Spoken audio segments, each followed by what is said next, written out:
আমাদের সামনে থেকে দূর হয়ে যা হাল্ক। দেখছিস না আমাদের বাইক আর তোর ভাঙা সাইকেল, তোর জন্য আমাদের ইজ্জত নষ্ট হয়, তোর সাথে বন্ধুত্ব রাখতে পারবো না।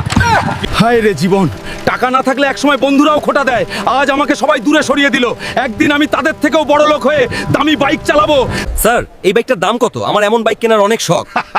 বানরের দেখছি চাঁদে যাওয়ার শখ হয়েছে। এই বাইকের দাম 25 লাখ টাকা। মুরদ না থাকলে এখান থেকে ভাগ। আজকে সবাই আমাকে অপমান করছে, কারণ আমার কাছে টাকা নাই, বাইক নাই, কিন্তু আমি শপথ নিলাম আমি ওদের থেকেও ধনী হব, সবাইরে দেখায় দিব হাল্ককে। স্যার আমিও রেসলিং করতে চাই, প্লিজ আমাকে নেক্সট ফাইটের জন্য একটা সুযোগ করে দিন। ঠিক আছে হাল্ক, কিন্তু মনে রেখো থেনোস একজন ভয়ঙ্কর ফাইটার।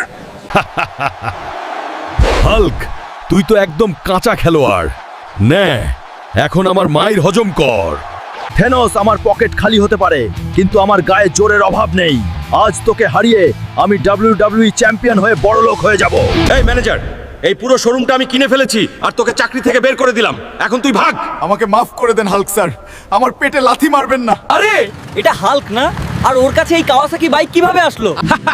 যারা একদিন আমার ভাঙা সাইকেল থেকে হাসছিল, আজ তারা আমার বাইকের ধুলো খাচ্ছে। লাইফে এমন কামব্যাক করতে চাইলে জলদি সাবস্ক্রাইব করে দাও।